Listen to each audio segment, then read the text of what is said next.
Kerala post JDSൻ്റെ latest ആയിട്ടുള്ള recruitment notification വന്നിരിക്കുകയാണ്. Get a government job without exam. ഇതിൻ്റെ branch post master, assistant branch post master തുടങ്ങിയ തസ്തികകളിലേക്കാണ് ഉദ്യോഗാർത്ഥികളെ ആപ്ലിക്കേഷൻ ഇൻവൈറ്റ് ചെയ്തിരിക്കുന്നത്. The department is looking to fill 1,385 vacancies in Kerala. The minimum qualification required is SSLC or 10th pass with Malayalam as a subject of study up to 10th standard. The application process is entirely online and the registration and application window will be open until March 3, 2024. അതായത് നമ്മുടെ കേരളം ഇതൊരു all India ജോബാണ്. അപ്പോൾ ഇത് കേരളം ഒട്ടാകെ 1385 വേക്കൻസികളാണുള്ളത്. Branch post master, assistant branch post master തുടങ്ങിയ തസ്തികകളിലേക്കാണ് ഉദ്യോഗാർത്ഥികളെ ക്ഷണിച്ചിരിക്കുന്നത്. ഡയറക്റ്റ് റിക്രൂട്ട്മെൻ്റ് ആണ്. ജോബ് ലൊക്കേഷൻ കേരളയാണ്. സാലറി ബിറ്റ്വീൻ 10,000 to 24,400 ആണ്. ആപ്ലിക്കേഷൻ മോഡ് തീർത്തും ഓൺലൈൻ വഴി നമുക്ക് അപ്ലൈ ചെയ്യാൻ സാധിക്കുന്നതാണ്. JDSൻ്റെ വെബ്സൈറ്റ് സന്ദർശിച്ചതിന് ശേഷം അവസാന തീയതി ഈ വരാനിരിക്കുന്ന March 3, 2025 2025.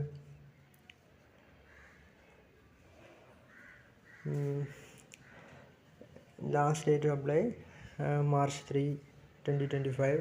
Kerala post JDS vacancy 2025. ഇതിൻ്റെ ഏജ് ലിമിറ്റ് എന്ന് പറയുന്നത് മിനിമം ഏജ് 18 ഇയേഴ്സും മാക്സിമം ഏജ് 40 ഇയേഴ്സുമാണ്. Candidates belonging to reserved categories are eligible for age relaxation as per government norms. എന്ന് വെച്ചാൽ നമ്മൾ റിസർവ്ഡ് കാറ്റഗറീസ് എന്ന് പറയുമ്പോൾ നമ്മുടെ OBC, SC, ST അങ്ങനെ കാറ്റഗറീസിൽ പെടുന്നവർക്ക് ഏജ് റിലാക്സേഷൻ ഉണ്ടായിരിക്കുന്നതായിരിക്കും. India Post JDS salary 2024. The scale of pay for the JDS position is ₹10,000 to 24,400. നമ്മൾ നേരത്തെ പറഞ്ഞ കാര്യം തന്നെയാണ് ബേസിക് സാലറി എന്ന് പറയുന്നത്. കേരള പോസ്റ്റ് JDS റിക്രൂട്ട്മെൻറ്റ് ഇപ്പോൾ 40 വയസ്സ് വരെ ആർക്ക് വേണമെങ്കിലും അപ്ലൈ ചെയ്യാവുന്നതാണ്. അപ്പോൾ നമ്മുടെ OBC ആണെങ്കിൽ SC, ST ആണെങ്കിൽ അതിൻ്റെ ഏജ് റിലാക്സേഷൻ കാര്യങ്ങളും കാണും. അടിസ്ഥാന യോഗ്യത എന്ന് പറയുന്നത് SSLC അല്ലെങ്കിൽ 10ാം ക്ലാസ്, മലയാളം ഒരു ഐച്ഛിക വിഷയമായി പഠിച്ചിരിക്കണം, കമ്പ്യൂട്ടർ പരിജ്ഞാനം ഉണ്ടായിരിക്കണം, സൈക്ലിംഗ് എബിലിറ്റി, സൈക്കിൾ ചവിട്ടാൻ പഠിച്ചിരിക്കണം. ഇതിന് ആപ്ലിക്കേഷൻ ഫീസ് എന്ന് പറയുന്നത് ജനറൽ കാറ്റഗറി, OBC, EWS കാറ്റഗറീസിന് 100 രൂപയാണ്. SC, ST, PWBD, person with benchmark disability, woman അവർക്ക് ഫീസ് പേ ചെയ്യേണ്ട കാര്യമില്ല. പിന്നെ how to apply for India post JDS recruitment 2025. JDSൻ്റെ ഒഫീഷ്യൽ വെബ്സൈറ്റ് സന്ദർശിക്കുക. പിന്നെ look for the JDS recruitment section. Fill in the required details accurately in the online application form. Upload necessary documents as per the notification. Pay the application fee if applicable. Submit the application and take a printout for future reference.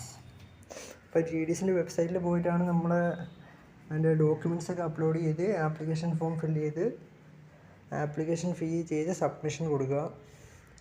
ഇതിൻ്റെ official notification എന്തായാലും ഞാൻ താഴെ കൊടുക്കുന്ന ലിങ്കിൽ നിങ്ങൾക്ക് കയറി download ചെയ്ത് നോക്കാം. അതിൻ്റെ കൂടുതൽ ഡീറ്റെയിൽസ് ഞാൻ ചെക്ക് ചെയ്യാവുന്നതാണ്.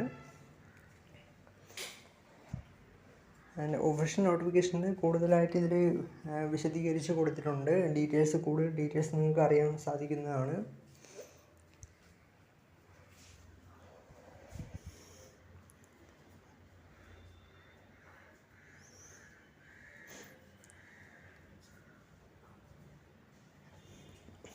ഇതാണ് അതിൻ്റെ ഒഫീഷ്യൽ നോട്ടിഫിക്കേഷൻ എന്ന് പറയുന്നത്.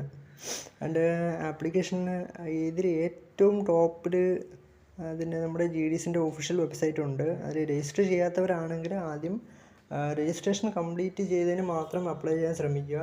ഓൾറെഡി രജിസ്റ്റർ ചെയ്തിട്ടുള്ള കാൻഡിഡേറ്റ്സ് ആണെങ്കിൽ രണ്ടാമത് രജിസ്റ്റർ ചെയ്യാതിരിക്കാൻ ശ്രമിക്കുക. കാരണം നമുക്ക് മൾട്ടിപ്പിൾ അക്കൗണ്ട്സ് ക്രിയേറ്റ് ചെയ്യുകയാണെങ്കിൽ നമ്മൾ അപ്ലൈ ചെയ്യുന്ന പോസ്റ്റ് അവർ നമ്മളത് കംപ്ലീറ്റ് അതിൽ നിന്ന് വിലക്ക് ഏർപ്പെടുത്തും.